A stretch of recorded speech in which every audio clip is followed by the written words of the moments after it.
you join us in Plymouth with a sea survival course booked on the Hamble. Only 113 miles as the seagull flies.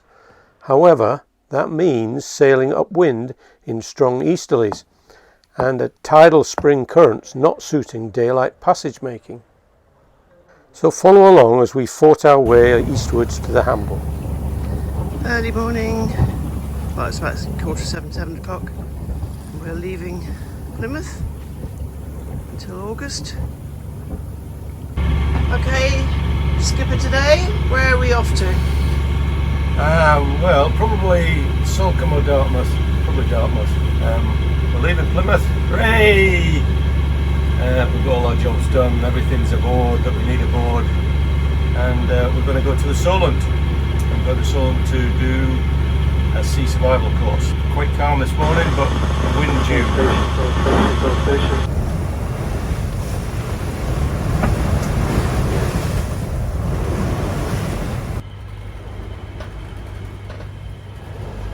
Well, it's been a bouncy all day today. We've come up from Plymouth to Dartmouth, and we're just about to go into Dartmouth now. It's been a nice sunny day, and we've got 2 knots. We had 2.6 knots of current against us. So what did you think of the day then? It's been alright. It's just been lumpy and bumpy and up and downy and battling against the tide. What's Skipper thinking this morning, hey? Not looking forward to this? Not really looking forward to it, no, but we've got an hour ahead of ourselves, so... Yeah, tide's just slightly still against us, but it's a lovely morning, but it's due to be a bit blowy. We're not going to get into around to Portland before midnight, maybe earlier if we can get there. So this is our day today. 25 knots, 24 knots of wind, upwind, probably about a metre swell, and it's not very nice out here at all. We've got a whole day of this till probably, well, certainly evening time anyway. 8 knots at the moment upwind, which is great. We've got the engine going as well.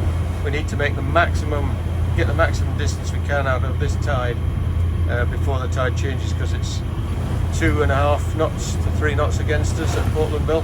Hanging on. We've had one wash over in that's come in here. So we've got a few drippy bits already.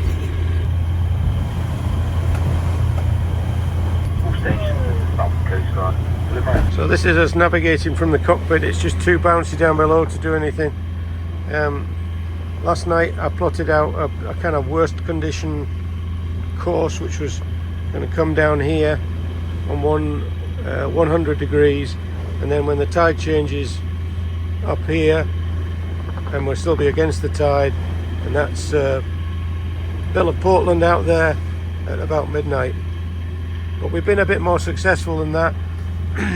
Mary's managed to keep our course up good, so we were doing about 085 degrees, which meant we could get a little bit higher up into the bay, and we've been doing a lot more speed than I'd planned at about 5 knots. But we've had full half Jenny out and full main, and we've got the engine ticking along as well, so we've been doing 8.5 knots, which means we've made much more progress than we expected. So that's us at 9 o'clock this morning, and my plan would have been, 9 o'clock would have been back here somewhere. So we're much further ahead.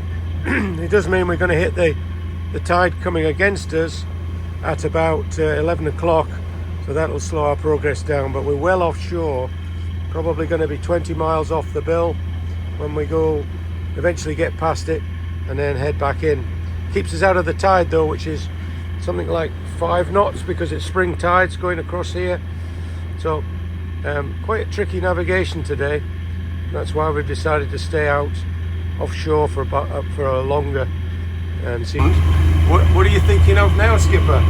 When you asked me, are we there yet at the mark I've put in? Only in half a mile. Yeah, we've done 1 mile and you thought we'd done 3. So this is our course. You can see running from left to right. Plenty of progress over the bay, and then slowed by the tide, tacking up into the 2.5 knots of tide. Not great. Very frustrating. So having safely made it into Portland, the following day we had just a short jaunt across to Wheelbarrow Bay. which is open to the south, but you can get shelter from the north, from the east and from the west. A lovely sunset from anchor, but unfortunately no green flash to be recorded as the sun went down. Mary looking a little worried now, but we're early in the morning, 5:30, and we really need to get going. The bouncy day. We're heading round St Albans Head and across probably to the Solent tonight. What does the skipper have to say today? Oh, we got another bouncy day. You seem to pick your days. Yeah. So I think we're going to Allen Bay tonight, aren't we? The Isle of Wight. So we're chancing our arm here, going through a small gap here that runs off the end of the Needles. This profile of rocks at the end of the Isle of Wight will be very familiar to Solent sailors, a place of strong tides and sharp rocks known to all as the Needles. So this is Allen Bay with all the different coloured sands in the cliffs. So a nice night in Yarmouth, followed by a wander into the swampy area behind Yarmouth and up the River Yar. Halfway down the path, we're going to go across the bridge. See what's over the other side. There's a church in the middle.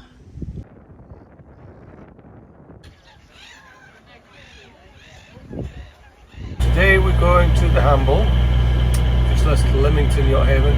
We're going to MERCURY Harbour, I think it's called, and we're going to do a sea survival course. So this is MERCURY Marina, well sheltered up the Hamble, and it's where our course is actually taking place tomorrow. Off to school. We're off to school, yeah. What are we going to school for? One of the two courses. Of? Sea survival. The first day's course was the World Sailing ISAF Offshore Safety Course. Course content consisted of presentations, group discussions of safety scenarios and practical flare demonstrations, including racing activities in preparation for such races as the Fastnet. And a pair of gloves, or at the very least a glove, on the hair. Much of the course was based on the outcomes of the 1979 Fastnet race and the 1998 Sydney to Hobart race. Facing over that way, you'll take the cap off the flare, and that can just go on the floor, we'll pick that up later, and extend the ring pull. To activate it, you put your thumb or your finger through the ring pull and you pull, and what happens is the flare will then start to burn, and it will run burning for 1 minute. While it is burning, do not look at it, because if you look at it, it will burn your eyes. It's going to be very, very bright, very, very hot. And I have the GoPro if you want. Brand new goggles, Oakley ballistic sunglasses, you can keep those on. Hopefully good. Hopefully good, they're ballistic tested. Ray-Ban, not so much. Okay, you ready? And I'll let you go. That's it.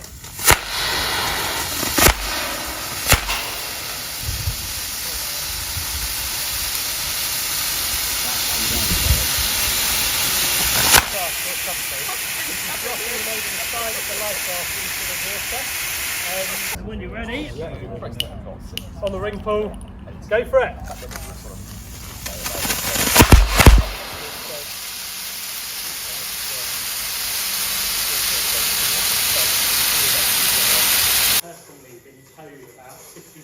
We learned a great deal from the day's presentation, both about equipment needed, but also about what happened during those two influential races.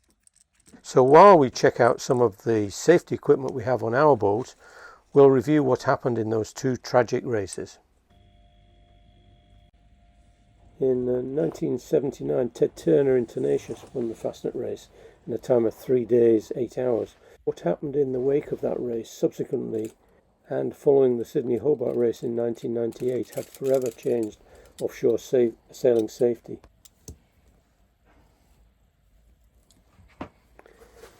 In the 1979 Fastnet race, 15 sailors died, 5 boats were lost, 24 boats were abandoned, plus 75 boats capsized. Of the 303 boats that started, only 86 finished the race.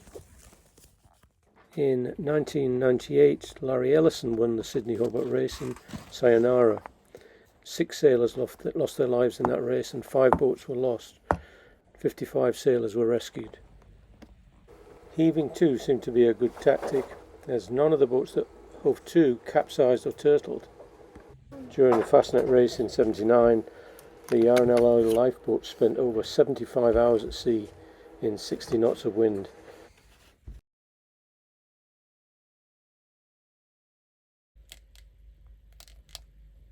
We have great respect for the R&LI crews who risk their lives to save others.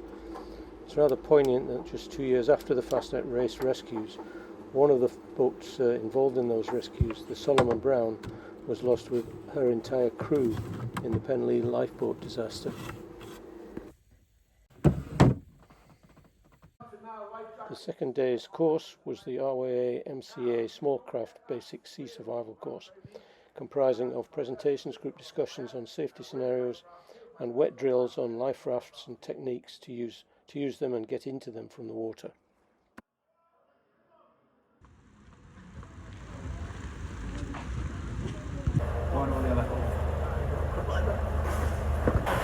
So why is nobody smiling then? Come on.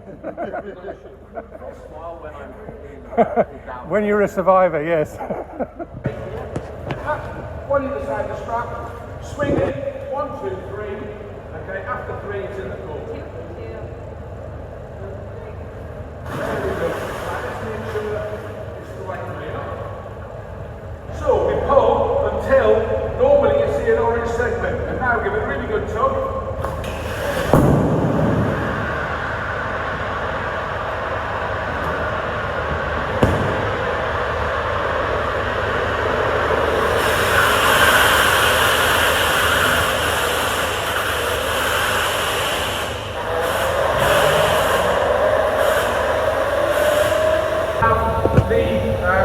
You'll have the cylinder, okay? That's where the cylinder is always located. Then you have your boarding method, okay? The boarding actually is a very interesting thing. It's obviously just, the boarding is literally just the ladder. Normally there is another bit of boarding here. So that's going to be quite interesting. Okay, the secret is one at a time, balance the raft.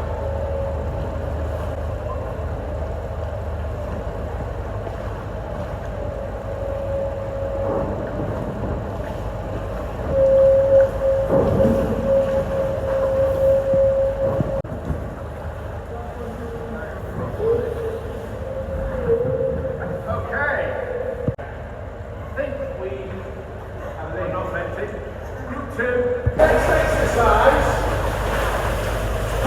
one thing I would recommend is that you always leave the tool via the ladder, and that way you might not get any back problems.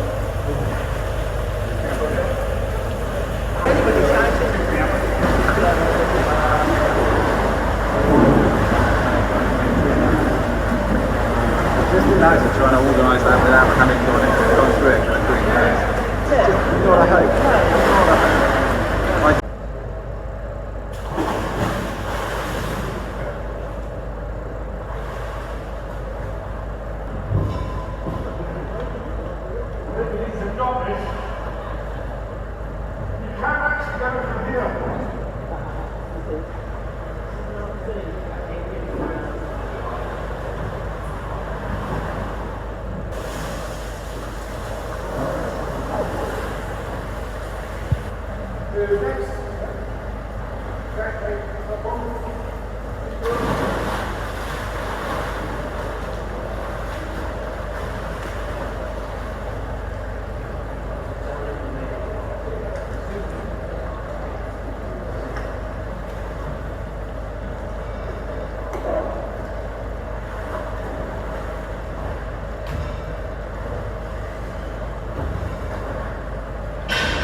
Well done.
Get a hold of the straps. Get a hold of the straps. Henry, no, he's going in backwards. That's the easiest way to do it. On three.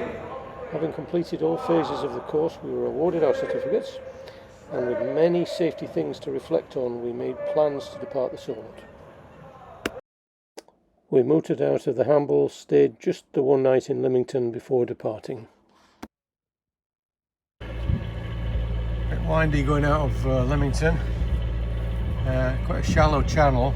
The ferries use it, so you've got to be careful when they're heading around. So we've picked a time when there's no ferries around, so we can stay in the middle of the channel and avoid going onto the sides, which are very muddy and shallow. Leamington Marina, just a forest of masts. That's us about to go past the Needles on a nice day. Don't think I'd want to be out here on a bad day, but we're doing 8.2 knots over the ground and only 5.5 through the water, so quite a lot of tide here with us. We made our way back to our friendly Warbarrow Bay and made a really early start to head over to the Channel Islands and Guernsey. We managed to dodge the large traffic coming out of the end of the traffic separation zone. Well, the wonky navigation light is still looking wonky.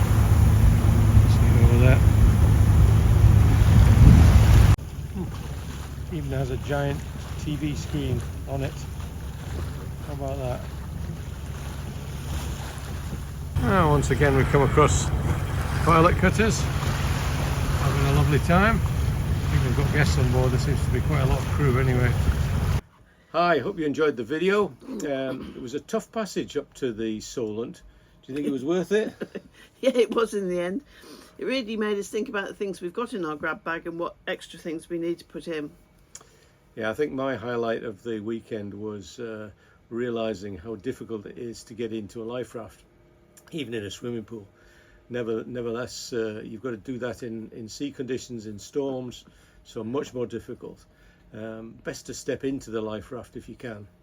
Living in the north, you don't think about sunscreen and lip balm, which you need for salty water and for all the sun you're going to be sitting in, haha. And also a solar charger for all your electronics. Yeah, good idea. We've included a list of suggested things for your grab bag in the description, or a link to it.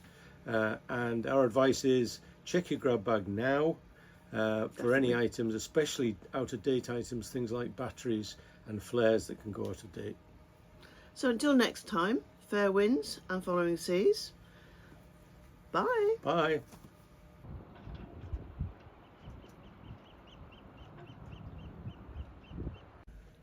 What's this? What for now? More outtakes. Oh, here we go. No, a bit of smiling would be good.